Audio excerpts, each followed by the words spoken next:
Bonjour à tous, bienvenue dans notre cycle de webinaires «Quand voir petit, c'est voir l'avenir». Je suis Léna Paulin, je suis chargée de communication à l'OPI, l'Office pour les insectes et leur environnement. Aujourd'hui au programme de ce troisième webinaire de l'année 2025, parle les araignées, en compagnie de Christine Rollard, enseignante-chercheuse au Muséum d'histoire naturelle de Paris et surtout présidente de l'OPI. On vous met le lien vers notre site internet dans le chat pour que vous puissiez jeter un œil aux actions de l'association. Et puis, on l'espère aussi que vous preniez votre adhésion. Avant de passer la parole à Christine, je précise que ce webinaire est enregistré et il sera diffusé sur notre chaîne YouTube OPI TV, que vous pouvez retrouver du coup en tapant OPI TV. Pareil, on vous met le lien dans le chat et où vous pouvez aussi retrouver déjà tous nos autres webinaires qui ont déjà été faits. Donc, si vous voulez en apprendre plus sur les insectes ou même sur les arthropodes en règle générale, on vous invite à aller vous abonner à notre chaîne YouTube. N'hésitez pas à poser vos questions dans le chat. Sidonie, notre incroyable bénévole, va les compiler et on fera un moment d'échange à la fin où vous allez pouvoir poser toutes vos questions à Christine. Donc voilà, merci à tous et puis je vous dis bon webinaire. Merci Léna. Bonsoir à tous. Donc, bon, bien, on va démarrer, donc cette présentation, ce webinaire. Je vais donc parler effectivement d'arthropodes qui ne sont pas des insectes, mais, du coup, effectivement, ils ont inclus au niveau de l'OPI, donc des animaux qui avaient un peu plus de pattes. Donc les araignées dont je suis spécialiste puisque je suis aussi, c'était précisé, enseignante-chercheuse au Muséum national d'histoire naturelle de Paris depuis maintenant, bientôt 37 ans. Donc je vais vous faire une petite présentation, après vous pourrez poser tout un tas de questions, on peut aussi éventuellement avoir, bon c'est plus facile effectivement quand on est de visu, mais bon, d'avoir quelques questions, qui peuvent, éventuellement interrompre.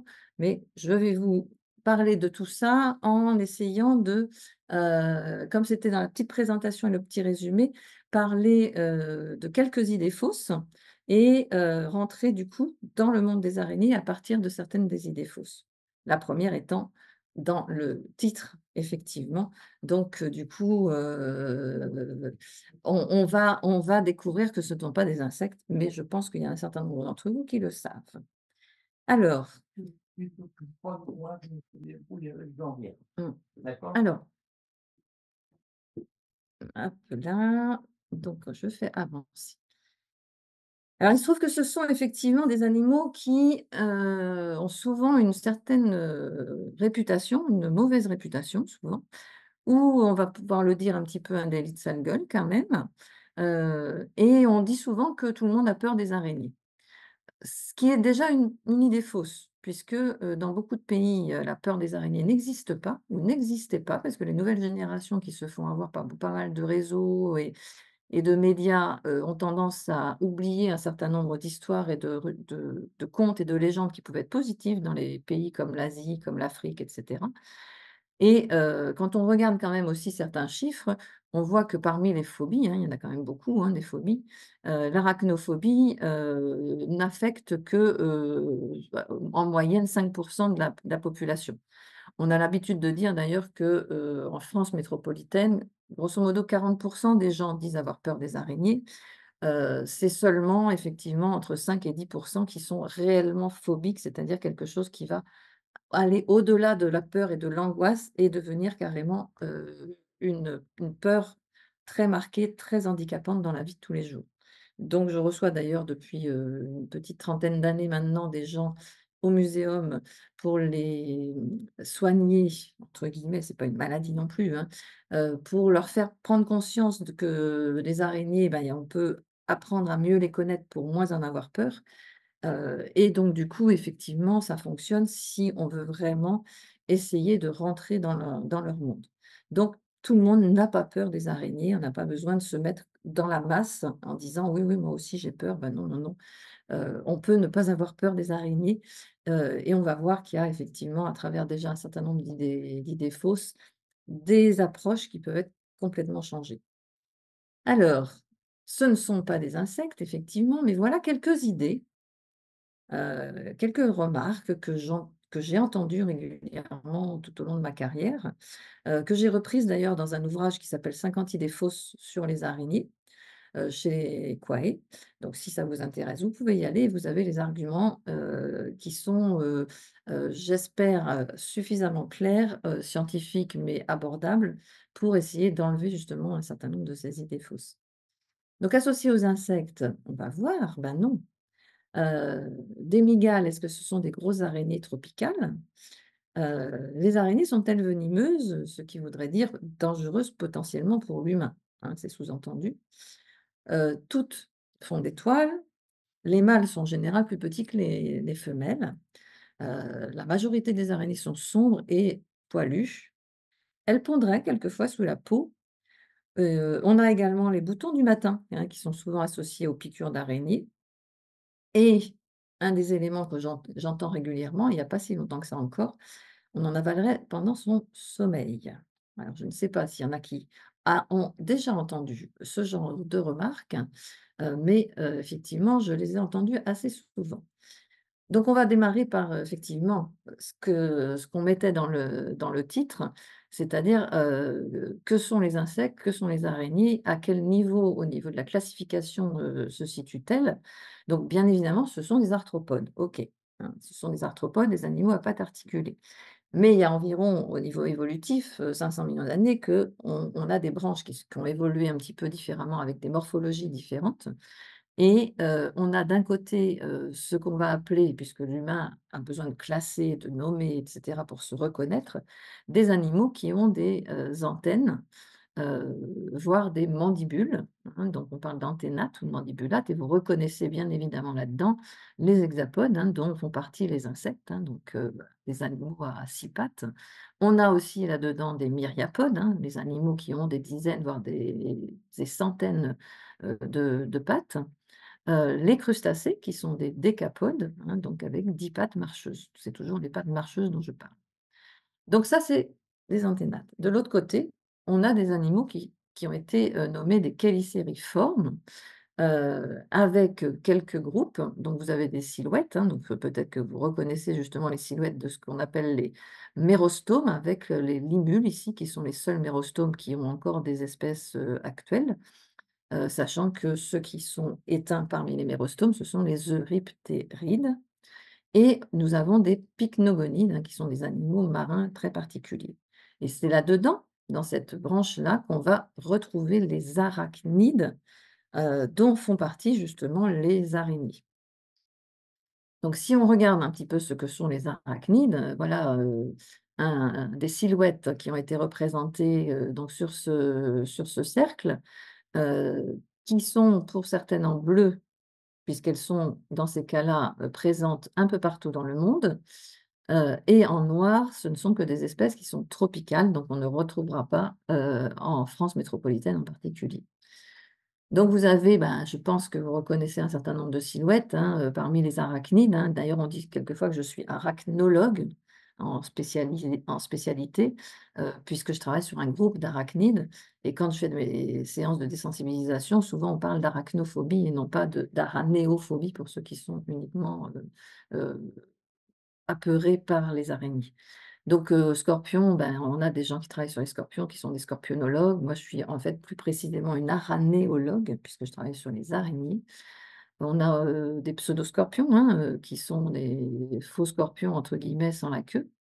Les opilions, qu'on appelle aussi des faucheux, hein, faucheux, faucheurs ou faucheuses, ça dépend des régions. Les acariens font bien sûr partie des arachnides et puis, d'autres groupes, hein, qui sont peut-être moins connus, hein, donc au niveau des groupes tropicaux. Donc je ne vais pas les détailler bien évidemment ici, hein, mais on va s'intéresser un petit peu plus aux araignées, sachant que dans ces groupes-là, on a un certain nombre d'animaux et je vais revenir sur le terme de venimeux, un certain nombre d'animaux qui sont venimeux. Donc que veut dire venimeux? Ça veut dire, ce sont des animaux qui possèdent du venin. Pour la majorité d'entre eux, ce sont des, animaux qui vont utiliser ce venin pour se nourrir. Donc c'est associé à la fonction de nutrition. Pas forcément, alors certains pour se défendre aussi, mais pas toujours. Et quelquefois, il y a d'ailleurs 2 venins différents pour se nourrir et se défendre. Alors là-dedans, Donc les groupes qui possèdent du venin, ce sont en particulier les scorpions, avec le telson, hein, donc la glande à venin est dans la queue. Ce sont les araignées. Alors, on va revoir après que ce ne sont pas forcément tout le groupe qui possède du venin, quelquefois c'est uniquement une partie. Donc chez les araignées, on va voir que c'est pas l'ensemble, mais pratiquement. Les scorpions, c'est l'ensemble. Les pseudoscorpions, c'est l'ensemble des pseudoscorpions qui sont venimeux au niveau des pinces, hein, ils ont des glandes à venin au niveau des pinces. Et puis, certains auteurs parlent d'acariens, et là, chez les acariens, donc là, on est sur un super ordre, on a énormément d'espèces, encore beaucoup, beaucoup, beaucoup à découvrir. Et on a en général 2 groupes, les acariens libres et les acariens parasites. Et parmi ces acariens parasites, et en particulier ceux qui vont faire des repas sanguins, les hématophages, on a les tiques qui font partie de la famille des Ixodidés. Et quand ces Ixodidés, ces tiques vont faire un repas sanguin, souvent ils injectent un peu de toxines, et ce qui a fait, qualifier et définir ces tiques d'animaux venimeux, puisqu'il y a des toxines qui sont injectées en même temps. Et tous les autres, même si certains ont une allure assez, particulière et qui peut être impressionnante, même au niveau de certaines tailles, hein, parmi les amblypyges, par exemple, il y en a quand même des assez gros. Au niveau des téliphonides aussi. Ce sont des animaux qui sont tous carnivores, mais qui ne vont pas utiliser de venin pour tuer leurs proies, hein, mais qui sont bien carnassiers, qui vont effectivement quand même se nourrir de proies, en général, qu'ils vont chasser vivantes. Donc voilà ce que sont les animaux venimeux parmi les arachnides. Alors on va s'intéresser un peu plus aux araignées. Et parmi les araignées, vous avez vu qu'il y a une araignée qui est en noir et l'autre qui est en bleu.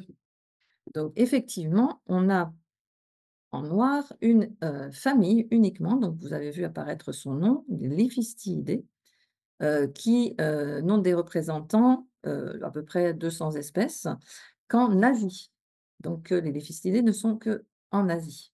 Et ensuite, on a toutes les autres araignées, c'est-à-dire 103 familles, 133 familles différentes, dont 31 de mygales, mygalomorphes, la morphologie des mygales, et 102 d'aranéomorphes, la morphologie des autres araignées. On va voir les chiffres qui sont assez impressionnants. Je vous ai dit qu'au niveau des Liphistidae, pour l'instant, il y en avait seulement, grosso modo 200. Voilà. Alors vous remarquez aussi d'ailleurs que pour, un certain nombre de ces animaux-là en silhouette, les les abdomens, hein, donc la partie arrière de ces animaux qui ont 2 parties dans le corps, avec leurs 8 pattes accrochées à l'avant au céphalothorax, les abdomens restent segmentés, un peu visibles. Effectivement, c'est un caractère qui est assez primitif, et la famille des Liphistidae, qui est la famille asiatique, a cet abdomen un petit peu segmenté. Alors que pour les autres araignées, la grande majorité donc d'entre elles, l'abdomen n'est plus segmenté. Il était segmenté à l'intérieur, il n'est plus visible, la segmentation à l'extérieur. Donc, on va rentrer un petit peu dans ces deux groupes en particulier, les mygales et les non-mygales, pour simplifier. Et qu'est-ce qui va différencier ces mygales et ces non-mygales? Alors, comme on me dit souvent, la taille, non, les mygales, vous allez le voir, c'est pas forcément que des grosses araignées tropicales. Ça faisait partie des idées fausses que je vous ai évoquées au départ. Heu et donc on va distinguer les mygales et les non-mygales par autre chose, pas par la taille, pas par le fait que ça soit plus ou moins velu, mais avec la position de ces chélicères par rapport à l'axe du corps. Donc si on regarde ce schéma, donc les Liphistidae sont dans la même catégorie que les mygalomorphes, et vous voyez l'avant donc d'une mygale et l'avant d'une non-mygale. On la voit de profil un petit peu, la mygale, et vous voyez que les tiges qui portent les crochets, c'est-à-dire les chélicères, sont vers l'avant du corps, et les crochets sont en dessous, plus ou moins parallèles. Donc ils sont repliés par en dessous. Donc le mouvement, des mygales, quand elles vont mordre leur proie, va être celui-ci. Pour les non-mygales, on voit l'araignée plutôt de face, les tiges sont perpendiculaires au corps et les crochets croisés, et donc là, les araignées vont faire un mouvement, donc la majorité des araignées vont faire un mouvement de ce type, c'est-à-dire donc une morsure, hein. Même s'il y a une double piqûre avec les pointes, c'est une morsure, donc on parle de morsure. Et vous voyez, pour illustrer donc ce schéma, 2 araignées, donc une petite mygalomorphe, hein, où on voit bien les crochets qui sont relevés et qui sont plus ou moins parallèles, et de face, une aranéomorphe avec les crochets vraiment croisés, de belle taille d'ailleurs. Et pour ces 2 araignées, la taille du corps est à peu près équivalente à 1 cm, 1 cm et demi, hein. Donc vous voyez que les images vont bien évidemment grossir, hein, donc les individus. S'il y en a, qui sont, pas très à l'aise avec les araignées et qui assistent justement à ce webinaire, tant mieux parce que je veux essayer de justement de changer un peu le regard et bien évidemment, attendez-vous à avoir des araignées qui sont grossies sur l'écran, alors que la majorité, celles qu'on va voir, font autour d'1 cm de taille de corps, hein. Donc on se remet à leur échelle, hein, pendant qu'on regarde, on se remet à leur échelle, c'est tout petit par rapport à notre taille à nous, OK? Donc voilà la différence entre mygale et non mygale. Alors, ici, vous avez effectivement, ce qui représente en général dans la plupart, de l'esprit des gens qui connaissent pas forcément ces groupes, voilà ce que sont les mygales. Voilà, ce sont des grosses araignées, elles sont souvent tropicales, et elles sont d'ailleurs exclusivement tropicales dans la majorité de la tête des gens. Donc en voilà 2 qui sont assez représentatives de ce qu'on peut voir, quelquefois dans des films, dans des émissions de télé, qu'on peut retrouver aussi chez un terrariophile, par exemple. Donc ils sont sur l'écran, la marron, qui correspond à celle qu'on surnomme régulièrement, sur les réseaux, la Goliath, puisque c'est une de celles qui est de la plus grande taille, autour de, selon les individus bien sûr, entre, une douzaine de centimètres jusqu'à, 14-15 cm de taille de corps, je ne parle pas des pattes. Donc c'est uniquement le corps et vous voyez d'ailleurs qu'elle a l'abdomen, très, très, très, très, comment je pourrais dire? Un peu le cul de singe, le derrière pelé, voilà, hein. Donc elle a utilisé en fait quelque chose qu'elle a sur le corps, qu'on va appeler tout de suite des soies et non pas des poils. Donc je vous ai dit que l'image qu'on avait souvent, c'était des espèces de ce type-là qui étaient poilues. On va pas utiliser ce terme-là, on va utiliser le terme de soyeuse plutôt pour les araignées, puisque ce sont des milliers de soies sensorielles qu'elles ont sur le corps. Mais pour pour la Goliath et pour celle d'à côté, qui appartiennent à une des 31 familles de mygales au monde, les Theraphosidae, les espèces qui sont présentes en Amérique du Sud et en Amérique centrale possèdent des soies urticantes au niveau de l'abdomen et là, la Goliath avait visiblement utilisé ces soies urticantes et ça lui fait effectivement un peu un cul-de-singe, on va dire, voilà. Et celle on voit régulièrement aussi, qu'on a retrouvée, dans les élevages, c'est celle qu'on appelle les mattoutous, hein et ici on a genou rouge du Mexique qui a même été une des premières à être, c'est le genre Brachypelma, à être protégée, puisqu'elle avait été beaucoup prélevée dans la nature et qu'il y avait vraiment des gros problèmes de détermination de toutes ces espèces qui peuvent être très semblables alors qu'il peut y avoir des espèces différentes. Et donc, c'est vraiment cette image qu'on avait des mygales. Or, les mygales ne sont pas toutes grosses et elles ne sont pas toutes tropicales. Donc, si je vous en montre une autre ici, c'est celle que je vous ai montrée de profil pour vous montrer les crochets au départ qui étaient dans le prolongement avec les crochets parallèles par en dessous. C'est une petite mygale qu'on peut retrouver dans le jardin des plantes à Paris. On les appelle les Atypidés, hein, au niveau de la famille et on les appelle les mygales à chaussettes. Donc là, vous en avez une avec, qui est sur une sorte de petite, recouvrement, blanc, hein, qui correspond à de la soie et sa petite chaussette, c'est-à-dire un tube, hein, c'est une toile en tube, a été ouverte et on la voit très bien et sur le terrain, il faut arriver à les trouver puisque là, vous avez effectivement une chaussette en place, c'est-à-dire une sorte de petit tube et on voit le bout qui est un peu blanchâtre, c'est comme ça qu'on peut la repérer, mais c'est recouvert par des débris végétaux et les 2 tiers de la longueur de ce tube, de cette chaussette, sont dans le sol. Les mygales qu'on peut trouver en France métropolitaine, il y en a une vingtaine d'espèces, dans 3 familles différentes et elles sont toutes terricoles, c'est-à-dire qu'elles creusent des terriers dans le sol et pour arriver à en voir, c'est vraiment, qu'on arrive à voir les terriers déjà et en général, elles restent dedans, elles sont nocturnes et leur terrier leur sert également de piège, à la fois de demeure et de piège pour capturer les proies et quand on regarde ces petites Atypidées, donc voilà un petit schéma qui vous montre une animation qui vous montre ce qu'elle fait. Donc elle peut être au repos au fond de son terrier et en activité de chasse, elle est plutôt au niveau de cette petite, chaussette donc sur le sol et elle sent les vibrations à l'aveugle d'insectes, de proies potentielles qui peuvent passer, donc sur cette chaussette. Les vibrations la font réagir. Je vous rappelle qu'elle est avec des crochets comme ça, donc elle se tient à l'envers dans sa chaussette et elle crochette à travers le tube de soie. Elle injecte son venin, ensuite elle ouvre sa chaussette. Elle récupère sa proie, elle la mange au fond de son terrier tranquillement et ensuite souvent elle retourne pour fermer le trou qu'elle a fait, hein, donc avec des fils de soie pour éviter qu'il y ait des proies ou des prédateurs qui rentrent dans cette chaussette, hein, dans ce tube en soie. Donc voilà nos mygales à chaussettes et c'est une espèce, hein, un Typus affinis, qu'on peut retrouver jusqu'au Danemark, mais tout à fait naturellement, hein. C'est pas une remontée, elle est présente de toute façon, en fait, au nord de l'Europe, tout à fait naturellement. Et la majorité des autres, mygales qu'on peut trouver en France, hein, une vingtaine d'espèces, heu et une quarantaine d'espèces sont présentes aussi en Europe, hein, avec quelques-unes qui sont un peu plus grosses. Celle-ci fait autour d'1 cm, 1 cm et demi de taille de corps. Les autres sont présentes plutôt sur le pourtour méditerranéen.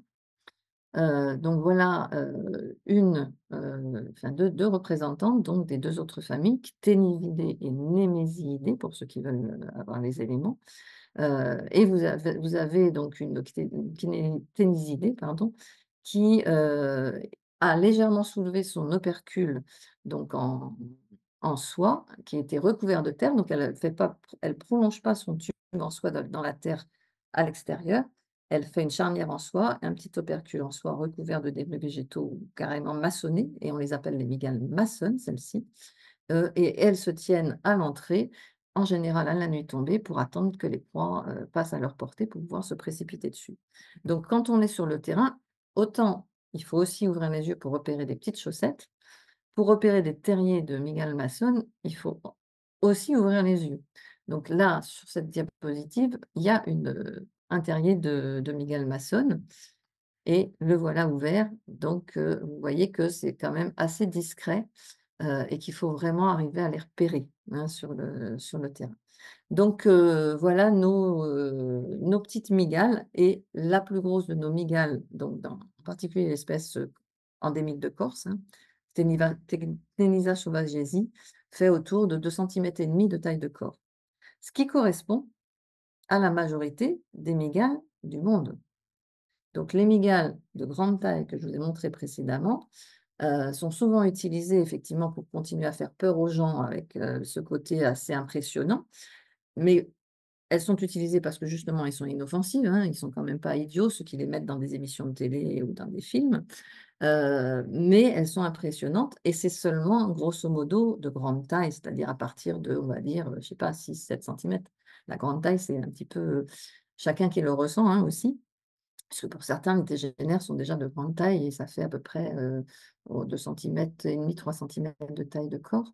Mais parmi les mygales, disons qu'on a, à peu près 1000 espèces sur 3600 espèces de mygales, qui sont de grande taille.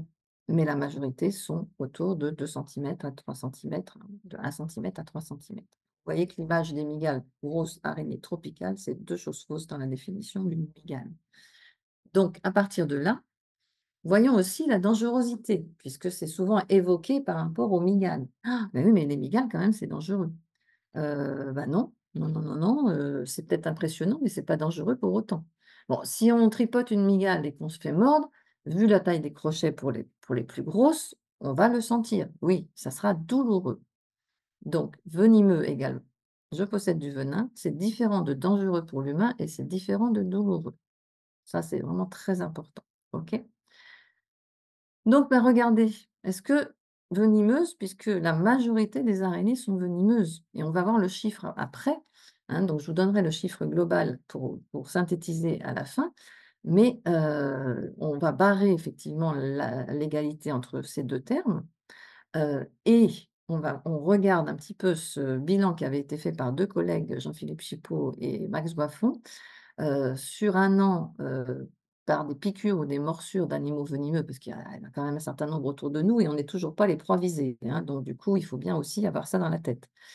Donc regardez les envenimations, donc envenimation, ça veut dire qu'on a été piqué, mordu, par, bah, les petits animaux dont vous avez la silhouette là, autour, hein, de ce camembert et qu'il y a eu des potentielles réactions, hein, plus ou moins marquées.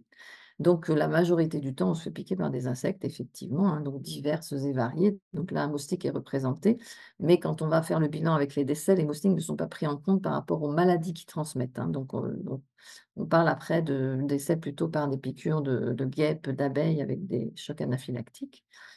On a les serpents bien sûr, bah, parmi les arachnides, on a les scorpions, hein, donc on peut évoquer et on a bien sûr des animaux marins, hein, qui sont aussi venimeux et puis pour les araignées, donc regardez la la la petite portion de camembert là, donc occupée par les envenimations par les araignées, c'est très, très peu par rapport à l'ensemble, bien évidemment.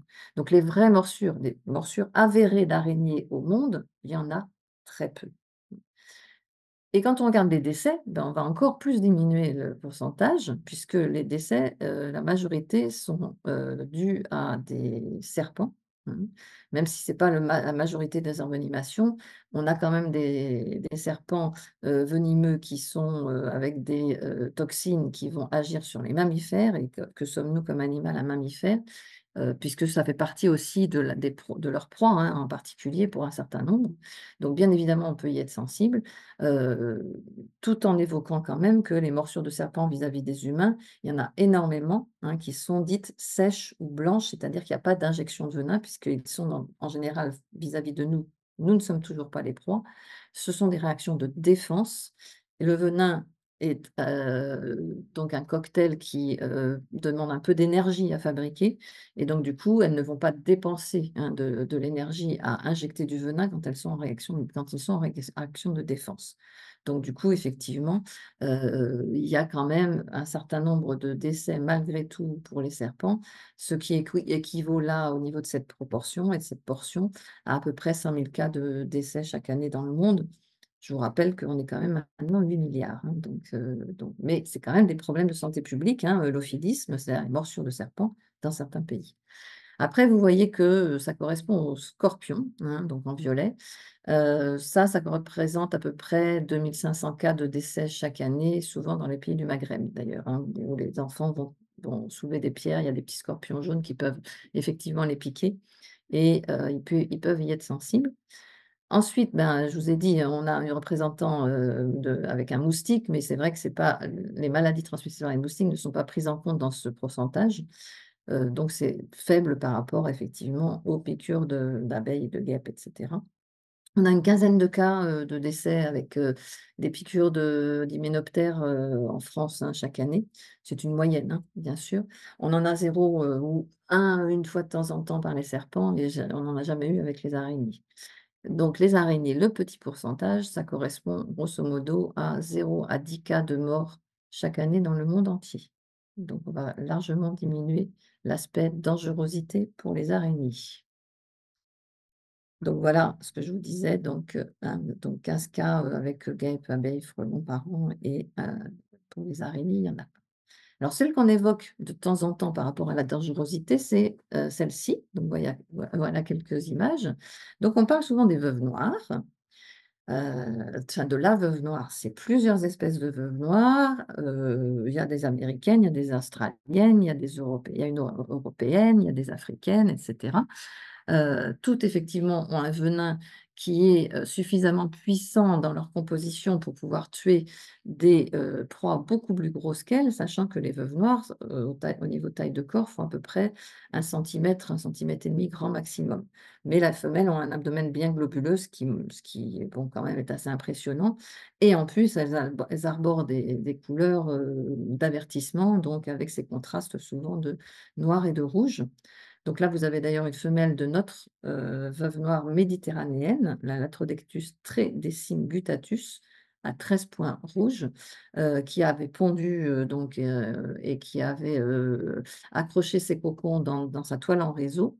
Elles peuvent en faire, jusqu'à 3 dans leur période de ponte et on a déjà les petits qui sortent avec des taches blanchâtres, hein, donc à côté de la femelle qui les protège des prédateurs éventuels. Donc oui, le venin est assez puissant pour tuer des micro-mammifères, des petits, lézards, voire, il y a des images qui traînent sur les réseaux avec, des veuves noires qui ont capturé des serpents. Donc oui, le venin est puissant et il se trouve qu'on peut effectivement aussi y être, sensible en tant que mammifère. Pour autant, les veuves noires, contrairement aux bêtises qui sortent sur internet, ne sont pas mortelles pour l'humain. Il y a eu quelques cas de mort, mais c'est très rare. Souvent, quand on est en bonne santé, en 2 jours, même si on a des symptômes qui peuvent être très marqués, tachycardie, sueur, tremblements, contractions musculaires, donc ça, c'est la symptomatologie médicale associée au latrodectisme, donc morsure par les latrodèques, les veuves noires. En 2 jours de temps, même, sans si on n'est pas soigné, ça disparaît. Donc du coup, les cas vraiment marqués, hein, il y en a très, très peu dans le monde, encore une fois. Celles qu'on évoque aussi, ce sont les atrax. Donc Atrax robustus en particulier, bah, même si, il y a un article récent qui a montré qu'il y avait 3 espèces différentes d'Atrax, alors on n'évoquait que Atrax robustus et un genre proche des Hadronychés et cette espèce, en fait, vit en Australie, mmh. Le mâle, alors les morsures pour les veuves noires, c'est dû uniquement aux femelles. Les mâles sont très petits, ils ne peuvent même pas mordre la peau humaine. Chez les atrax, c'est des morsures uniquement, incombées à des mâles, les femelles étant sur leur toile en réseau, tranquillement, elles attendent les mâles et les mâles sont plus errants au moment de la reproduction et peuvent rentrer quelquefois dans les habitations australiennes et sont très réactifs, hein, aux dérangements et peuvent se mettre en position d'intimidation facilement, voire si on continue à les embêter, mordre et le venin peut effectivement, aussi, attaquer des mammifères. Donc du coup, il se trouve que l'humain, contrairement à d'autres mammifères qui ont été testés, est, un des mammifères les plus sensibles à ces venins d'Atrax. Donc Bustus en particulier, puisque c'est là-dessus qu'on a travaillé. Mais pour autant, même en Australie, ils la connaissent, ils ont plein d'animaux venimeux. Pour autant, il y a pas des tonnes et des tonnes de morts en Australie, ils sont toujours là et ils s'en méfient, bien évidemment, hein. Donc il y a des campagnes d'information, même par rapport à leur redback, hein, leur veuve noire avec une tache à dos rouge, mais c'est pas non plus quelque chose qui est très marqué et le nombre de morsures d'envenimation est autour d'une cinquantaine chaque année. Sachant que depuis des années, il n'y a pas eu de cas de mort et en plus, ils avaient quand même fait aussi effectivement un sérum, hein, antivenimeux, dans les années 80 puisqu'il y avait eu 13 cas de mort en 60 ans, hein, donc ce qui est très peu finalement, et ils ont effectivement un sérum, donc s'ils sont font mordre ou si c'est un jeune enfant qui se fait mordre, il y a des doses de sérum qui sont administrées, mais ça arrive très rarement. Et les troisièmes qui sont évoquées et qui font souvent le buzz, ce sont les araignées violonistes. Donc vous en avez une en bas, c'est notre araignée violoniste méditerranéenne, l'Oxocelles rufescens, avec un petit dessin de violon sur le céphalothorax. Et celle-ci, contrairement aux précédentes, a, un venin qui est plutôt nécrotique, c'est-à-dire qu'il va faire des nécroses, sortes de brûlures de la peau, alors que les autres venins, pour la majorité des araignées, sont des venins neurotoxiques qui vont faire des réactions au niveau du système nerveux, hein. Donc ces Loxosceles, les araignées violonistes, ont fait le buzz, hein, même il n'y a pas si longtemps que ça, puisqu'apparemment il y aurait eu 2 Italiens qui se seraient fait mordre par des araignées violonistes, et qui en seraient morts assez rapidement. Heu, Quand j'ai vu ça, bien sûr, on m'a appelée parce que je suis un petit peu, les journalistes me contactent dans ces cas-là pour me demander ce qu'il en est. Donc, personne n'avait vu d'araignée, hein, donc enquête faite. Personne n'avait vu d'araignée. Il y avait juste des réactions de sorte de nécrose au niveau des jambes des 2 personnes. Jambes, donc au niveau des mollets. Les Loxosceles et en particulier notre Loxosceles méditerranéenne fait 1 centimètre avec des tout petits, petits crochets et ne peut pas mordre des endroits bien tendus comme des mollets. Donc il n'était pas du tout question d'un loxocélisme, donc de morsure par des loxocèles, et il se trouve qu'une des personnes avait été testée après au niveau de la nécrose, faite, au niveau de sa jambe. Et il est mort en fait avec une infection par des staphylocoques. Donc ça, on l'oublie régulièrement. Donc voilà un petit peu donc rapidement la dangerosité écartée. Alors, revenons un petit peu aussi à la biologie des araignées, puisque souvent on dit que toutes les araignées font des toiles, ce qui est faux. La moitié des araignées, hein, même un peu plus de la moitié des araignées ne font pas de toile. pour capturer leur proie. C'est vraiment un piège pour capturer les proies. Donc c'est vraiment une construction et on va voir qu'effectivement ces toiles peuvent être de formes différentes, ce qui peut permettre d'aller jusqu'à des familles différentes. Et la classique, c'est vraiment ces toiles géométriques, hein, que beaucoup de gens d'ailleurs, dans le petit résumé qu'on présentait pour le webinaire, on parlait de fascination aussi. Il y en a un certain nombre qui sont fascinés par ces constructions effectivement aussi, régulières et géométriques. Donc c'est l'image qu'on en a avec 2 assez classiques, hein, donc sur l'image, c'est-à-dire les paires frelons, hein, rayés noir et jaune et puis les paires diadèmes avec des taches blanches qui font penser à un diadème, hein, donc on l'appelle aussi l'araignée porte-croix, ou des jardins parce qu'on la trouve souvent dans les jardins, mais on la trouve aussi en forêt, on la trouve, jusqu'à 30 mètres de haut dans les arbres, on la trouve vraiment un peu partout, les pères diadèmes, alors que les pères frelons est toujours en végétation basse et sa toile est plutôt dans des zones de prairies à peu près, 50 centimètres, du sol ou à 1 mètre éventuellement. Donc voilà, ça c'est le classique. Mais toutes ne font pas de toiles de ce type-là, il y a des toiles irrégulières et par contre, toutes vont faire des fils de soie, hein, d'un matériau qu'on appelle la soie. Donc en voilà une qui est en train de se déplacer sur ces fils de déplacement ou de traîne, ou on parle de fils de rappel aussi, et ça, c'est la caractéristique des araignées. Donc quand on pose la question: «Qu'est-ce qu'est la caractéristique des araignées?» c'est pas faire des toiles, c'est produire des fils d'un matériau qu'on appelle la soie et les araignées sont d'ailleurs les seuls animaux à produire plusieurs types de fils pour différents usages, hein. Donc on est vraiment dans dans des usines à soie, hein, pour les araignées et je vous rappelle que j'ai dit qu'elles étaient couvertes de soie et non pas de poils, hein, puisque c'est inséré différemment au niveau de leur carapace et les soies qu'elles ont sur les pattes sont innervées et vont au système nerveux et la renseignent sur tout l'environnement. Donc elles sont vraiment très sensorielles avec des soies mécanoréceptrices et chimioréceptrices. Elles ont les goûts du toucher, du goût, de l'odorat et de l'ouïe grâce aux soies sensorielles et bien sûr, elles ont la vue avec les yeux. Donc c'est la production de fils de soie qui caractérise les araignées et ce sont les seules avec plusieurs types de fils, jusqu'à 6 types de fils différents, contrairement au ver à soie, par exemple, à d'autres animaux qui produisent des fils, mais toujours un seul type. Donc d'où, ça va sortir? Par des organismes qu'il y a au bout, de l'abdomen en particulier, qui sont les filières. Donc d'ailleurs sur le schéma où je vous ai montré tout à l'heure les arachnides, j'ai oublié de vous dire qu'il y avait effectivement, je ne sais pas si vous avez remarqué, il y avait, les Liphistidae, la famille des araignées, asiatiques, qui étaient qualifiées de mésotèles et pour les mygales et les non mygales, opistotèles. Telles, c'est les filières, méso, c'est au milieu, donc la famille des Liphistidae qui est la famille des araignées asiatiques, a les filières au milieu et pour toutes les autres, c'est les filières qui sont au pistot, à l'arrière du corps. Donc on le voit ici, hein, donc sur l'arrière d'une éperfrelon justement, ces tubes à l'arrière et si on grossit les tubes, on voit qu'il y a des microtubes qui sont appelés des fusules et c'est par ces microtubes que vont sortir des fibrilles de soie qui font 0,007 microns, qui vont s'agglutiner pour faire une ficelle. Donc on a déjà en fait on voit à peine, hein, souvent les fils tellement c'est fin, mais c'est déjà en fait une ficelle de soie. Donc elle en sort plusieurs, hein, comme vous le voyez donc sur l'image de ces petites fusules et à l'intérieur du corps, voilà ce qu'il y a. Alors bien sûr, ça c'est un schéma, c'est très éclaté, hein. Les glandes séricigènes, c'est les glandes qui produisent de la soie. Vous voyez les noms qui sont associés à la forme des glandes, hein.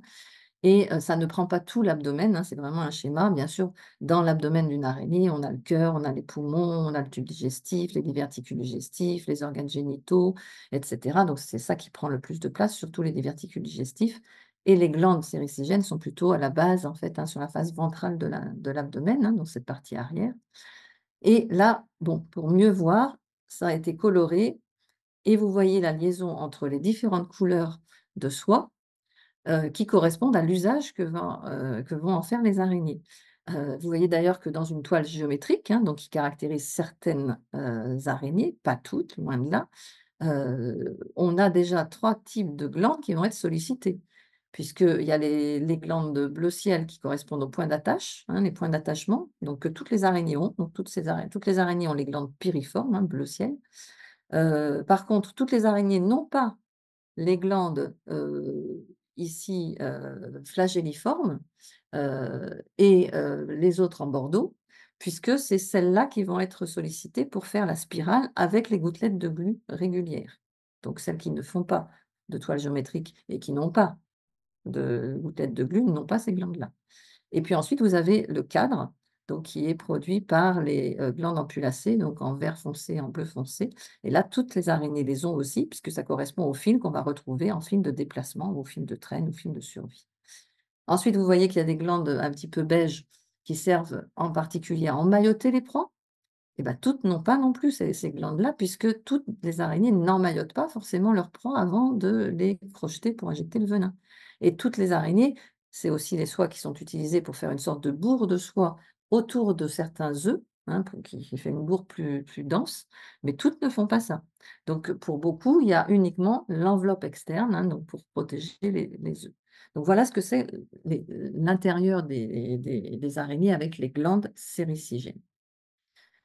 Alors voilà d'autres types de toiles, hein. Donc on a ici des toiles en nappe, par exemple, avec des fils suspenseurs. Donc c'est d'autres familles qui vont faire ça. Et vous voyez que ce sont des toiles qui sont plutôt classées d'irrégulières et pas régulières comme on a vu précédemment. Alors c'est souvent des toutes petites araignées qui se tiennent sous les nappes, donc comme ici, donc à l'envers. Donc on parle de ligniphides dans ces cas-là pour, la famille. On a aussi des toiles en réseau, donc là, typique toile en réseau avec une masse un petit peu plus importante et plus dense au milieu où souvent les araignées se réfugient. C'est typiquement ces toiles-là qui sont faites au bout des rameaux par la famille, par exemple, des Theridiidae, dont font partie les veuves noires, justement, hein, donc ils font plutôt leur toile en réseau un peu plus au sol. Ensuite, vous avez aussi les toiles en tube. Alors, on a vu déjà les toiles en tube de nos mygales européennes, hein, et qu'on trouve en France, hein, avec les mygales à chaussettes et les mygales maçonnes. Mais les tubes, on peut les trouver aussi, ben, vous voyez ici, au niveau d'une fenêtre, au niveau d'écorce.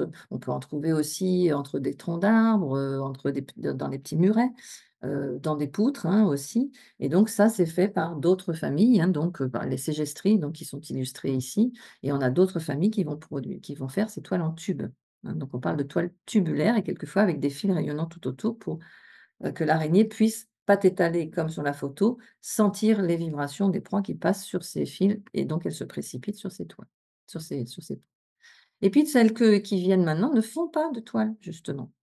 Donc on a par exemple des araignées crabes, donc vous en avez une jaune sur une fleur jaune, ça fait partie des 3 espèces françaises qui vont changer de couleur en fonction de leur support, en 2 jours, hein, c'est celles qu'on appelle les araignées caméléons. Donc il y a que 3 espèces et trois espèces où c'est uniquement les femelles qui changent de couleur, parmi toutes les araignées crabes qu'on peut trouver en France, hein, c'est des dizaines d'espèces.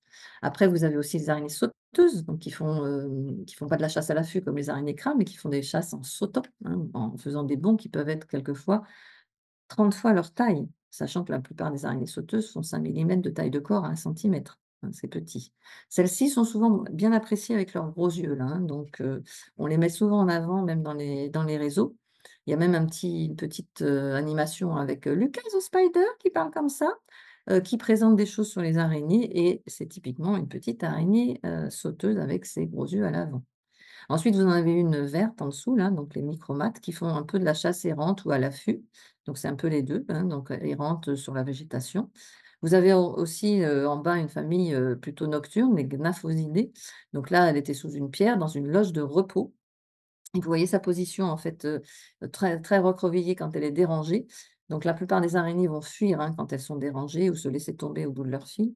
Mais il y en a d'autres comme nous, hein, face à un danger ou une perturbation, elles se recroquevillent, elles font les mortes, c'est de la thanatose et puis elles attendent de voir ce qui se passe.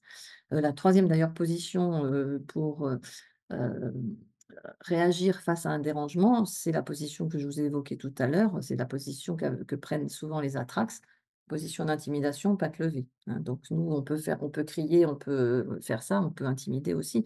On est un animal comme les autres, les araignées le sont aussi. Et la quatrième réaction pour les araignées, c'est la morsure et je vous l'ai dit, la plupart du temps sans venin de toute façon. Mmh. Et puis ça, c'était un petit aperçu du fait que toutes les araignées ne font pas de toile. Alors, un des éléments que j'ai évoqués, c'était les mâles plus petits que les femelles. Bah, ça aussi, c'est faux. Oui, il y a quelques espèces où il y a une très grosse différence entre mâles et femelles, avec un très, très gros dimorphisme sexuel. On retrouve ça par exemple chez les veuves noires, donc la famille des Theridiidae et puis cet exemple aussi donc avec, cette araignée qui est de grande taille et vous la voyez là sur l'image, elle peut être, effectivement aussi grande que ça en taille, réelle, contrairement à celle de droite.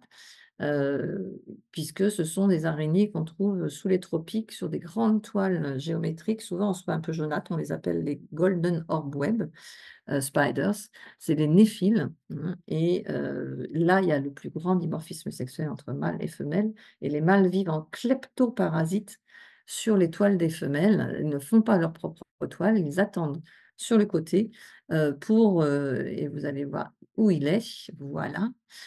Ils attendent sur le côté, que la femelle ait capturé une proie, donc c'est le cas ici, pour venir tranquillement, sans bouger trop les fils, donc l'araignée ne l'aperçoit pas, la femelle ne perçoit pas, pour aller prendre une petite partie en en liquéfiant une petite partie de la proie et en absorbant en fait, ce liquide comme le font toutes les araignées, c'est-à-dire une exodigestion. Mais pour celle de droite, on est sur un mâle, alors beaucoup plus grossi, que de réalité, puisque ce sont des araignées qui font autour de 1 cm, 1 cm et demi de taille de corps. Et comment reconnaît-on les mâles? Ben, avec la présence, et vous le voyez ici, de sorte de boule à l'avant sur la petite paire de pattes qui sert à palper, à tâter, qu'on appelle des pédipalpes. On a les 4 paires de pattes locomotrices ou marcheuses, hein, donc accrochées au céphalothorax et on a cette petite paire de pattes qui va palper, tâter, hein, on a les 4 paires de pattes et les pédipalpes et au fur et à mesure de la croissance, quand les araignées vont muer, il y a certains individus qui vont effectivement avoir le bout des pédipalpes qui va se renfler pour former une sorte de gant box, hein, je dis souvent ça aux enfants et ça fait des boules, ça fait les bulbes copulateurs. Donc on a ici les bulbes copulateurs et c'est comme ça qu'on reconnaît mâles et femelles. C'est pas à la taille, c'est pas à la grosseur de l'abdomen ou quoi que ce soit, c'est présence des bulbes copulateurs ou non, donc des boules ou pas. La prochaine fois que vous regarderez une araignée, vous regarderez si elle a des boules, c'est assez facile à se rappeler et donc vous verrez si c'est mâle ou femelle. Vous avez ici d'ailleurs un mâle et femelle, donc le mâle pour l'instant s'est approché, la femelle réagit un petit peu, elle est à gauche et le mâle est un peu recroquevillé, mais si vous distinguez bien à l'avant avec les pattes qui sont un peu par le dessus, on a 2 petites masses noires qui correspondent à ces bulbes copulateurs et là, la taille est identique. Alors, les araignées, elles sont-elles toutes sombres? Et bien, effectivement, l'image qu'on en a souvent, c'est celles qui sont les plus proches de nous, donc dans nos habitations en particulier. Et c'est vrai que c'est pas forcément au niveau de la diversité des couleurs et vous avez vu toutes celles que je vous ai montrées jusqu'à présent, elles sont quand même assez colorées. Bon, le noir, c'est un assemblage de couleurs, mais quand même, elles ont des couleurs assez vives. Et celle qu'on a en général dans nos habitations, qui n'a rien pour plaire puisqu'elle est sombre, elle se déplace en général à la tombée de la nuit ou pendant la nuit, elle peut être rapide, donc elle n'a rien pour plaire en fait, la tégénère des maisons ou éventuellement la zeurops qu'on peut voir aussi donc là, dans un angle bien allongé. Donc les tégénères étaient les plus, évoquées et c'est souvent d'ailleurs des gens qui viennent me voir en phobie évoque régulièrement les tégénaires des maisons, qui sont quand même un peu plus grande taille et surtout avec les pattes étalées. Donc ça reste impressionnant. Et si on regarde bien, les 2 images des tégénaires, dont celle qui est tombée dans le lavabo là, il y a des boules au bout des pattes, des pédipalpes. On est bien sur un mâle. Et ça, c'est une vision qu'on a régulièrement à l'automne, puisque à l'automne, les, tégénaires se reproduisent et donc les mâles vont quitter leur toile en nappe, donc les tégénaires font des toiles en nappe avec un entonnoir, souvent derrière des meubles et cetera et effectivement, bah, le mâle quand il doit chercher la femelle, il quitte sa nappe et il va chercher, les femelles en errant dans l'habitation et de temps en temps, il a besoin de boire et il tombe dans le lavabo, dans la baignoire, il ne peut pas remonter, il est prisonnier donc effectivement, on peut avoir ce genre de, spectacle le matin quand on se réveille. Donc pour éviter ça, vous pouvez d'ailleurs mettre un torchon ou une serviette sur le bord, de lavabo, du bac à douche, de l'évier et cetera à cette période-là, fin d'été, jusque mi-automne, et ils remonteront tout seuls et vous n'aurez pas la surprise de l'avoir dans la douche le matin. Donc ça, c'est des chasses, avec des toiles et pour les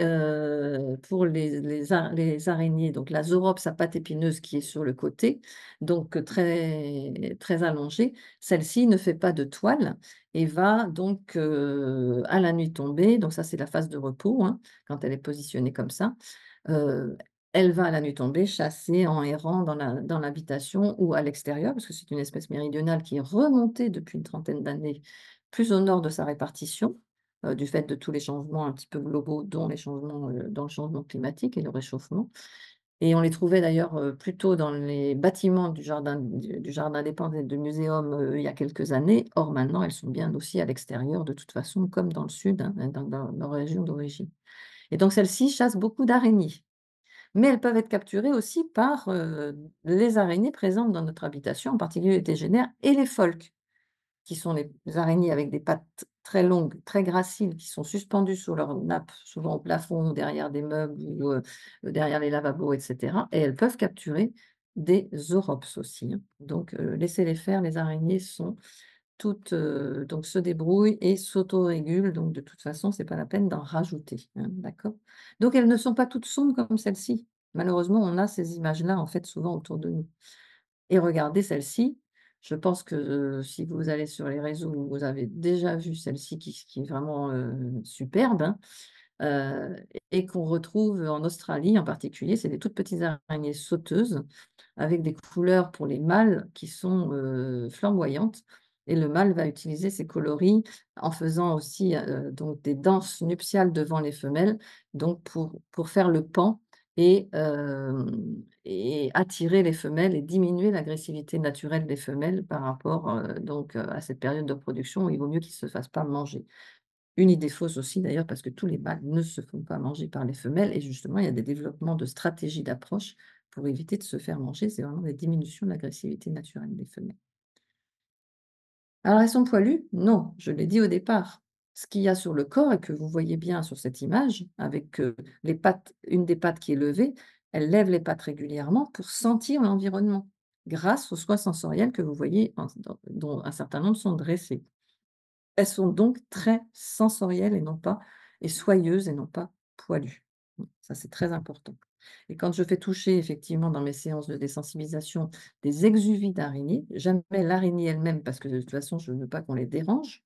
Mon travail de chercheuse, en fait, moi, je dois en tuer, mettre dans l'alcool et pouvoir les observer, mais autrement, il faut mieux les respecter et les prendre, ça va les agresser déjà, mais elles sont de toute façon très sensorielles et soyeuses et quand on touche une exuvie, hein, donc je fais ça sur des exuvies, heu, d'araignées et en particulier de certaines mygales d'une certaine taille pour qu'on le sente quand même avec notre sensibilité à nous, c'est très, très doux comme un chat. Elles pondent pas du tout sous la peau.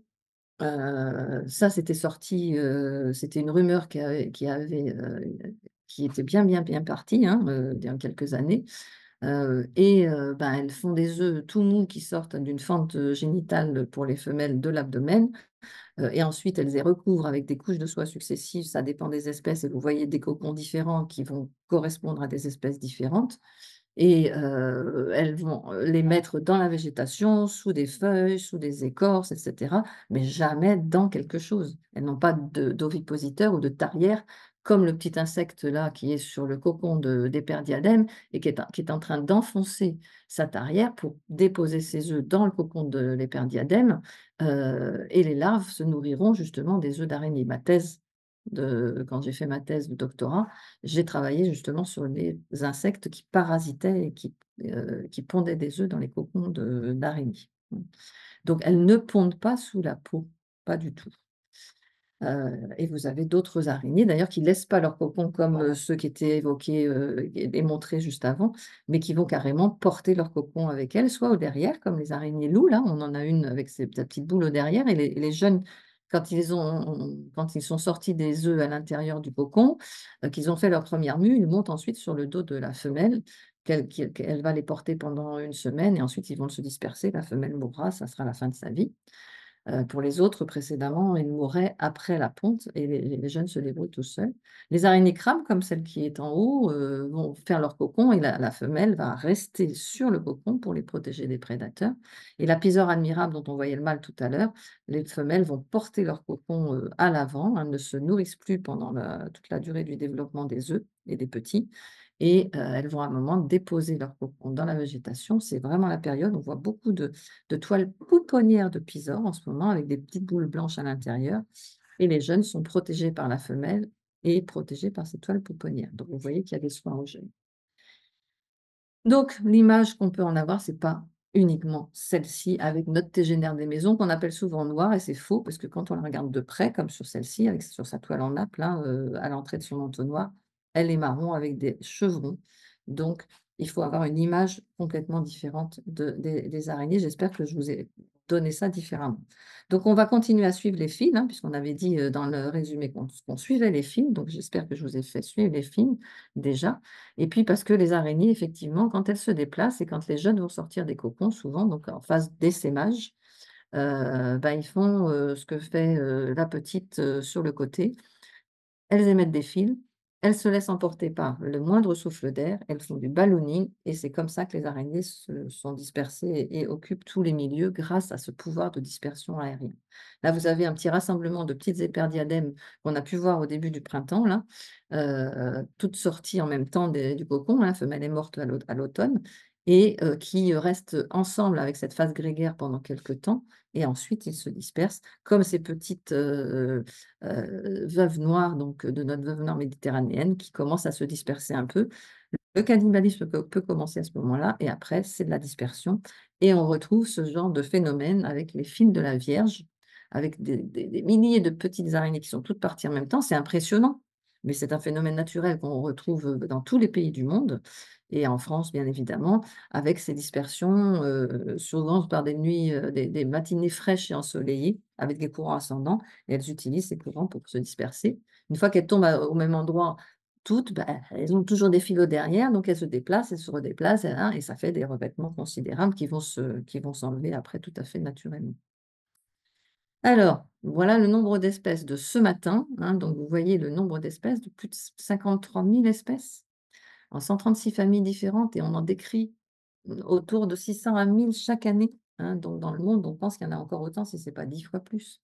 Donc vous voyez la diversité, je pense que vous êtes rentrés un peu dans cette diversité. On est autour de 1 650 en France métropolitaine. Ça, c'est les espèces. Si on inclut un peu quelques sous-espèces, on est autour de 1 700 et on est à un peu moins de 5 000 espèces en Europe, ce qui est quand même pas mal aussi. Presque toutes venimeuses parce que sur les 136 familles, il y a 4 familles où on n'a pas trouvé de glandes à venin, ce qui correspond grosso modo à 200 espèces sur plus de 53 000, ce qui nous fait dire que pratiquement toutes les espèces d'araignées sont venimeuses. Leur régime, je l'ai évoqué, pour tous les arachnides d'ailleurs aussi, carnivores, voire omnivores, puisque quelquefois les araignées vont remanger leur fil de soie, donc c'est des protéines aussi. Avec ça, elles ont aussi des pollens, elles ont des éléments en fait qui sont plutôt des éléments végétaux. Quand elles vont aussi boire dans les corolles de fleurs, elles peuvent aussi prendre du pollen, elles peuvent prendre des éléments autres que carnivores. Et puis il y a une araignée qui avait été aussi, qualifiée de végétarienne, sauf qu'elle n'est pas strictement végétarienne, elle a toujours un petit régime carnivorie, mais on retrouvait beaucoup dans son tube digestif des exudats d'acacia. C'est une araignée mexicaine, hein, une petite araignée sauteuse mexicaine et elle est souvent effectivement sur les acacias et il y a besoin de boire régulièrement. Les araignées peuvent jeûner très longtemps, mais doivent boire régulièrement et effectivement, dans les exudats d'acacia, il y a de l'eau, hein, donc du coup, effectivement, on retrouvait bien évidemment des acacias dans son tube digestif. Et puis certaines sont la majorité sont généralistes, mais certaines sont spécialistes et on a certaines araignées qui vont se nourrir quelquefois de fourmis uniquement ou, d'autres araignées donc et puis, il y a même une espèce en Australie qui se nourrit uniquement d'une espèce de papillon particulier. Donc c'est vraiment en général des généralistes et je le rappelle, les envenimations humaines, elles sont très, très, très, très rares. Les morsures n'étant que défensives vis-à-vis de nous, mais ce sont des animaux qui attaquent leurs proies, donc effectivement, elles attaquent les proies, mais jamais l'humain, qui n'est pas une proie. Donc elles sont le plus souvent solitaires, donc effectivement, donc vous voyez, hem, ici, quelques-unes qui sont dites sociales, mais c'est plutôt de la vie en communauté. C'est une vingtaine d'espèces sur les plus de 53 000, hein, qui vivent par, centaines sur les mêmes tissages et qui vont capturer des proies quelquefois de grande taille. Et la taille du corps de la plus petite des araignées fait autour de 0, même pas le demi-millimètre, jusqu'à à peu près 13 centimètres de taille de corps pour certaines grosses mygales. Mais la moyenne de taille, c'est 5 millimètres à 1 centimètre de taille de corps pour la majorité des araignées du monde entier. Sachant que pour la plus petite des mygales, je ne sais pas si je vous l'ai dit, je ne me rappelle plus, mais la plus petite des mygales, hein, parmi les 3600 espèces, fait 1 millimètre adulte. La majorité des mygales étant la taille de celle qu'on a chez nous en Europe, c'est-à-dire autour de 1 centimètre à 2 centimètres et demi de taille de corps. La durée de vie moyenne est en général de 1 an à 2 ans, même si quelques espèces de petite taille en particulier vivent quelques mois, donc il peut y avoir plusieurs générations dans la même année. Et puis que certaines grosses mygales tropicales vont aller, jusqu'à une, quinzaine, vingtaine d'années, hein, donc avec une, bonne quinzaine de mues pour arriver au stade adulte. Voilà quelques généralités et effectivement, puisque je parlais des mues, donc c'est un développement par mue, voilà une petite araignée qu'on appelait les araignées, les éperconcombres. Regardez un peu sa couleur, c'est une araignée qui n'avait pas fini encore son développement parce que c'était une araignée qui faisait autour de 3 millimètres là, de taille de corps. Elle venait juste de sortir de son exuvie, hein, donc qui est au-dessus, hein, accrochée à un fil et elle était, molle, et elle faisait un peu de gymnastique pour, que les articulations de ses pattes soient quand même souples, pendant que, le durcissement de cette nouvelle carapace se fait à l'air. Donc rappelons-nous quand même le rôle écologique des araignées qui est quand même très important, hein, donc plutôt que effectivement donc je sais que même certains qui ont peur des araignées, connaissent ce rôle, mais il faut mieux le rappeler aussi. Hein, c'est un rôle écologique de, limitation de population d'un certain nombre d'insectes qui quelquefois sont ravageurs ou qui produisent, ou qui font des maladies au niveau des humains.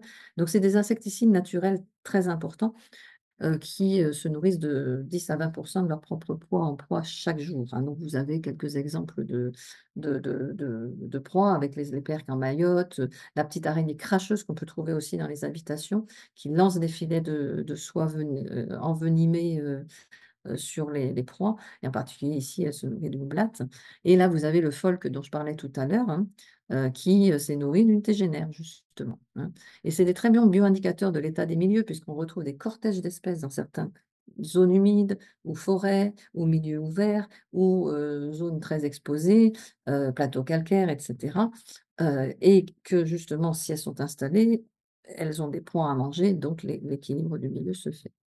Donc on n'avait pas l'habitude de parler des araignées, c'est vrai, et puis le nombre d'études qui ont été faites par rapport à ce rôle d'écologique et de bioindicateur était pas forcément toujours, évident. Il y avait pas beaucoup de références et maintenant de plus en plus on les utilise et pour la première fois donc il y a eu, une étude qui a été faite, enfin une étude, une liste rouge, hein, des espèces menacées qui a été faite en France métropolitaine. Alors ça, c'est un travail et vous voyez le logo d'une association, l'ASFRA, dont je fais aussi partie, dont je ne suis plus présidente, hein, quand même, là, présidente de l'OPI, ça c'est bon maintenant. Mais, il y a, on a créé cette association il y a en 2007, et là, il y a une dizaine de membres de cette association qui se sont mis pendant 5 ans avec des heures et des heures et des heures de réunions derrière pour arriver à évaluer, les 1 650 grosso modo espèces de France, savoir à quel niveau on en était de la connaissance, avec des gens qui étaient du sud, du nord et cetera pour pouvoir, vraiment, collecter les données au niveau de leur répartition, de leur mode de vie et cetera, ce qui est pas du tout évident. Bon, il y a 30 des espèces où on n'a pas suffisamment de données, mais rien qu'avec ça, on se rend compte que 10 des espèces sont menacées sur notre territoire. Donc c'est quand même très important de pouvoir les utiliser aussi dans des études, et vis-à-vis aussi, des décideurs par rapport à, des fonds aussi, hein, donc qui peuvent être donnés par rapport à ça. Donc cette approche, je pense que on va plus l'avoir, hein, pour, un certain nombre, hein, donc la peur des araignées, on peut la diminuer, hein. Quand je vois des logos ou des bombes insecticides avec les araignées, ben, c'est de la publicité mensongère puisque de toute façon ça ne marchera pas et que ça va tuer beaucoup d'autres choses de toute façon, hein. Donc du coup, il faut arrêter avec ça et il faut plutôt aussi arrêter avec, tous ces regarder un petit peu ce qui est mis dans les journaux, dans les médias et cetera, invasion d'araignées, donc invasion déjà ça fait peur, venimeux ça fait peur, maintenant, voilà. La plus dangereuse du monde, ça veut rien dire au niveau scientifique, on peut pas, les comparer. La recluse américaine qui avait envahi la France il y a quelques années, non, c'était notre recluse, c'est-à-dire l'araignée violon, classique, de chez nous. Les piqûres d'araignées principalement la nuit dans le lit, que faire? Ben, je vous en ai parlé, hein, donc on arrête avec ça. On peut être piqué par plein d'autres choses, avec des petites réactions boutonneuses ou autres, sans que ça soit des araignées qui aient fait ça. Donc vous voyez qu'il y a beaucoup de choses et on a même ça sur des petits bouquins d'enfants, hein. Araignée du soir, cauchemar. Alors avec ça, on va passer les araignées, d'une façon beaucoup plus agréable. Araignée du soir, espoir, hein, donc je pense que vous connaissez. Araignée du matin, chagrin avec les petites gouttelettes de rosée, qui font des comme des petites perles et des petites larmes, donc c'est très poétique, c'est pas négatif. Et araignée du midi, selon les régions, c'est souci ou profit. Araignée du soir, espoir, mais il y a aussi araignée du tantôt, cadeau. Donc on va rester là-dessus et avec cette petite, ça j'ai trouvé ça très rigolo quand même. Il y a des trucs, qui sont sympas aussi sur les réseaux, hein. Qu'en échange, il faut en dehors, elle débarrasse quand même des mouches et des moustiques, il faut lui faire la lecture autrement qu'un coup de journal sur la tronche, hein. Donc restons sur la petite légende d'Anansi dans des différents pays. Je vous ai dit que tout le monde n'avait pas peur. Chez les Africains, il y a Anansi qui dit qu'on descend tous de la petite enfin une légende qui dit qu'on descend tous de la petite araignée Anansi, que le monde est notre vaste toile, que où que nous allions, ce monde, l'amour nous y mènera et qu'en fait, j'espère que je vous ai donné des fils à saisir par rapport à la découverte du monde des araignées et que certains fils qu'on peut faire et des liens qu'on peut faire avec ces animaux qui sont souvent, méconnus, avec, de la peur, avec un délit de sale gueule et cetera, qu'il faut savoir lâcher ces fils-là. Donc on va rester là-dessus. Merci beaucoup. C'est bon? Oui, un grand merci. On a bien Avec échangé, plaisir. c'était poétique, c'était très joli. Merci. Bon, du Mmh, coup, comme on avait commencé un peu en décalage, bon, je me suis calée là-dessus, hein, mais j'espère que ça va comme au niveau du timing. c'est parfait. Est-ce que tu as encore un peu le temps pour quelques questions? Oui, oui, oui, oui, pas de Super. souci, pas de souci. Donc Alors je peux répondre aux questions maintenant, il y a pas de souci. Voilà. super. Première question, qu'est-ce Oui? qui distingue les faucheux des araignées? Qu'est-ce qui distingue les faucheux des araignées? Alors il se trouve qu'effectivement, j'ai donc les faucheux sont des opilions. Donc quand on a regardé les arachnides, on avait, une petite silhouette, d'un animal avec des longues pattes fines, mais le corps rond, segmenté. Ça, c'était un opilion ou faucheux. Et on distingue les faucheux par justement ce regroupement des 2 parties du corps et on appelle les opilions des faucheux parce que les anciens, quand ils avaient observé les opilions, quand ils perdaient une patte, volontairement ou involontairement, la patte avait un mouvement, réflexe de ce type-là, c'est-à-dire qu'à l'époque, on fauchait les blés avec une faux et on avait ce mouvement du faucheur. Donc ils ont appelé les opinions des faucheux et quand on a le folk dans les maisons qui a bien 2 parties dans le corps, qui est une araignée et non pas un opinion, les opinions sont à l'extérieur des habitations et les folks peuvent être à l'intérieur puisqu'ils cherchent des endroits abrités. La patte détachée du corps d'un folk ne bouge pas. Ce n'est pas une opinion, ce n'est pas un faucheux. Donc on distingue bien avec les 2 parties du corps réunies ou pas et le fait que les opinions soient dehors et les folles peuvent être dedans. On a aussi une question, comment est-ce que les araignées, caméléons, donc les araignées crabes par exemple, changent-elles de couleur en 2 jours? Est-ce que c'est une histoire de pigmentation? Oui, tout à fait. Alors, dans les araignées, caméléons, on cite vraiment que 3 espèces en France, hein, d'araignées crabes. Après, dans le monde, on a une dizaine d'espèces, hein, donc d'araignées crabes qui peuvent le faire et que les femelles, hein. Et effectivement, il y a encore des chercheurs qui travaillaient là-dessus, hein, pour, donc ces araignées-là, comme beaucoup d'araignées, voient en couleur, hein, de toute façon. Et elles sont capables d'associer ce qu'elles ont vu au niveau coloris à un changement de pigmentation. Le changement de la pigmentation de base étant le blanc, hein, et elles peuvent aller jusqu'à du jaune, du rose, du violet et cetera. en fonction du support, effectivement. Donc ça, c'est encore des mécanismes qui sont à l'étude par rapport à ce changement de pigmentation. Mmh, on me dit aussi, j'ai lu quelque part que le vinaigre tue les araignées. Est-ce que c'est une rumeur? Parce que si c'est le cas, j'arrêterai d'utiliser du vinaigre pour mes tâches ménagères. Je ne veux pas tuer les araignées. Bah, je pense qu'une araignée, plongée dans du vinaigre, c'est comme dans de l'alcool, c'est sûr que ça va la faire mourir.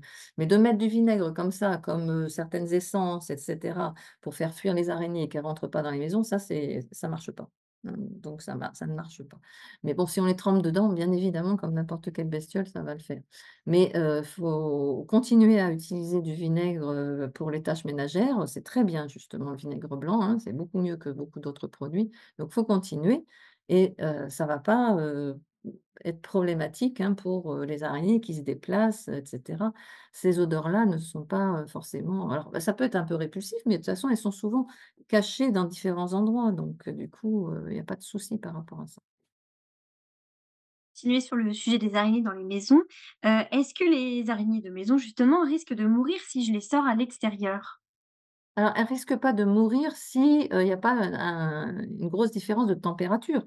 Bah, si on est, en plein hiver et puis qu'il faisait bon dans la maison et puis qu'on les met dehors et qu'ils gèlent, oui, ça c'est sûr, elles vont vraiment avoir un choc thermique là. Mais, sinon, on peut les tégénaires des maisons ou les pholques des maisons ou les aurochs peuvent se retrouver aussi à l'extérieur dans des endroits abrités parce que c'est des espèces-là, pourquoi elles sont dans nos habitations? Puisque dans leur gène, c'est des espèces qui vont chercher un endroit abrité pour vivre. Encore une fois, on s'oublie, on se met à leur échelle, c'est un petit micro-habitat qu'elles vont chercher à abriter. Donc elles peuvent le trouver aussi à l'extérieur. Mais néanmoins, si elles avaient trouvé à l'intérieur de l'habitation ce qu'il lui fallait, pourquoi la déplacer? Puisque là, on va l'agresser pendant un moment pour pouvoir la déplacer et elle va rechercher un endroit abrité alors qu'elle l'avait trouvé. Et que dans nos habitations, elles ne vont rien faire de plus que leur rôle d'insecticide naturel. Donc il faut accepter aussi qu'on soit avec des colocataires comme les araignées soyeuses, et cetera, et qu'elles font en plus, elles payent leur dû puisqu'elles se nourrissent, de tout un tas de petites bêtes quelquefois qui nous embêtent et on dit souvent qu'une habitation avec des araignée est une habitation saine, puisqu'elle assainit notre habitation. Donc du coup, c'est quand même un rôle important.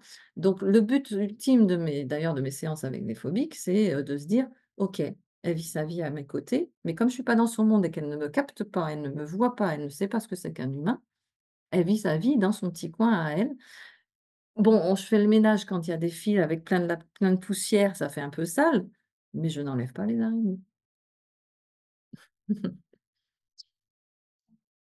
On a une question maintenant. Comment est-ce que les insectes passent l'hiver, souvent dans les pays où il fait froid, comme en France?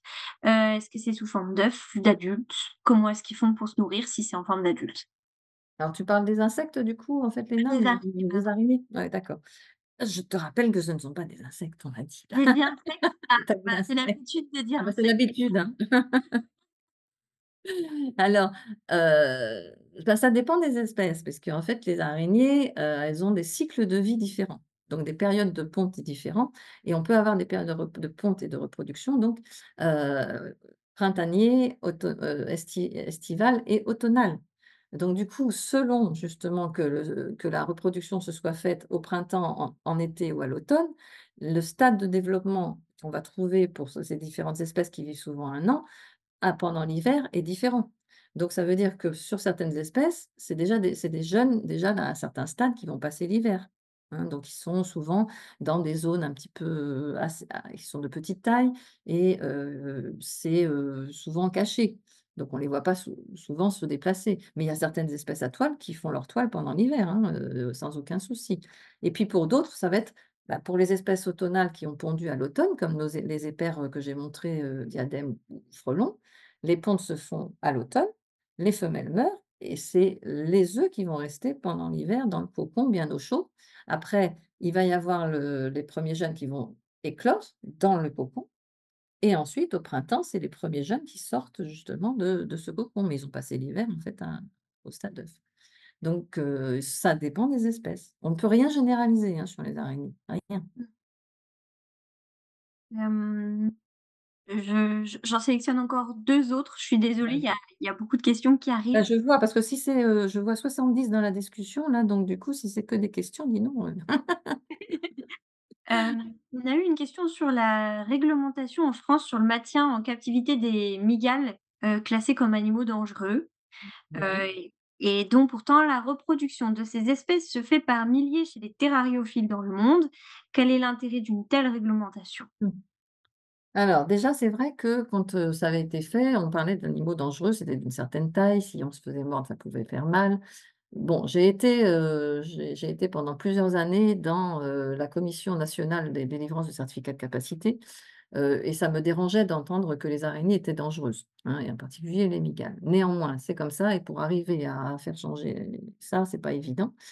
Je ne suis pas, et je le dis tout de suite, terrariophile de moi-même, hein, et je trouve, pas forcément bien d'avoir des animaux exotiques dans des terrariums. Et effectivement, de faire de la reproduction pour de la reproduction, pour en avoir, énormément, je vois pas sincèrement, alors il y en a peut-être qui vont hurler quand je dis ça, hein, je vois pas l'intérêt, hein. J'ai discuté avec un certain nombre de terrariophiles, j'ai même fait des formations avec des terrariophiles, hein, donc du coup, et il y a de tout, hein, parmi que ça soit parmi les scientifiques ou parmi les terrariophiles, les amateurs et cetera. Il y a des éclairés, il y a des moins éclairés, il y a des biens, il y a des moins bien. Ceux qui me disaient: «Je fais de la reproduction pour pouvoir après, en remettre parce que, quand même, il y a de l'impact dans la nature et cetera et qu'on va pouvoir en remettre comme certains oiseaux, comme certains» mais on n'est pas du tout au même niveau et si le milieu dans lequel, on avait trouvé ces bêtes, est détruit, ça sert strictement à rien d'en remettre. Donc c'est un mauvais argument pour moi, hein, mais effectivement, il y a des gens qui ont envie de faire de la reproduction, de voir comment ça se passe, d'observer tout ça, mais c'est pas la peine d'avoir des arguments scientifiques derrière par rapport à ça, sincèrement. Bon, je fais vraiment un résumé, il faudrait que ça nécessitera un débat. Oui, tout à fait. Et peut-être une dernière qui, je pense, est la question, qui pourra bien clôturer. Auriez-vous un ouvrage ou une bibliographie à recommander? Notamment, pourquoi pas pour faire des animations scolaires, de la vulgarisation, mais aussi, pourquoi pas aussi des revues? Et là, je Mmh. pense que c'est le moment de reparler de ton livre que j'ai chez moi et qui est incroyable. Merci. Bon, on a fait avec, Alain Canard, donc celui qui m'a formée sur les araignées pendant ma thèse il y a 40 ans. Un ouvrage qui s'appelle «À la découverte des araignées et autres arachnides» qui est produit par Duno et c'est un petit guide. Alors c'est un guide de terrain, c'est pas un guide d'identification, mais il y a quand même une bonne centaine d'espèces et on se rend compte, parce que je l'utilise dans toutes mes animations justement, ou des formations, qu'on retrouve quand on va dans le jardin, quand on va dans la maison, on retrouve un grand nombre d'espèces, hein. On a quand même pas mal sélectionné, la bonne centaine d'espèces avec des noms communs qu'on a été obligé de mettre, donc je recommande déjà celui-ci. Après pour des animations, il y a aussi, la petite revue, des clubs CPN, des clubs Connaître et protéger la nature, dont je suis marraine aussi, donc de la fédération qui regroupe tous ces clubs, qui avait une revue particulière qui était, effectivement la Hulotte, à un moment donné, hein. Donc du coup, il y a aussi la Hulotte, et puis il y avait eu un petit fascicule qui avait été fait justement, dans leur cahier technique, sur les araignées errantes en particulier. Donc il y a aussi, ces éléments-là. Après, c'est des sites, il y a des ouvrages un peu plus, généraux et après, c'est des sites plutôt pour aller jusqu'à la détermination à proprement parler. Donc et puis après, je te dis, il y a aussi un bouquin que j'avais fait avec un photographe, Fascinante araignée et 50 idées fausses sur les araignées. Donc ça permet aussi d'avoir des éléments pour les animations. Voilà. Super, bah, un grand merci. Bah, j'espère que ça vous a plu. Donc, bon, moi, je trouve que c'est super de faire des webinaires. Bon, après, il y a pas le contact, mais j'espère que tout ce que vous avez, apprécié, hein, donc, et je trouve que c'est vraiment des très bonnes initiatives de l'OPI de pouvoir, faire ce genre de transmission, hein, de toute façon, sur beaucoup de choses qui sont nécessaires à la connaissance et un changement quelquefois d'attitude. Un grand, grand merci. Merci beaucoup, Christine Rollard. Merci à tous d'avoir suivi ce webinaire. J'espère que vous avez appris plein de choses sur les araignées, et que vous allez pouvoir, les admirer, comme moi j'en ai une juste là, au-dessus de mon bureau. Tu as un folio dessus? D'accord. Oui. Et c'est aussi, le webinaire. OK, Je vous bien. encourage à aller, regarder dans le chat, on va vous mettre le lien pour aller voir Oui, l'OPI, mmh, toutes nos très bien. actions, de nous suivre aussi sur les réseaux sociaux, d'aller voir les anciens webinaires qui sont, sur, l'OPI Mmh, TV sur YouTube et puis, bah, de prendre votre adhésion parce que ça a permis, de nous soutenir et de soutenir toutes nos actions, de protection des insectes et de leur environnement, puis en étant ça aussi aux araignées. Donc un grand merci à tous, je vous souhaite une très bonne soirée et à bientôt pour les prochains webinaires qui arriveront à la rentrée.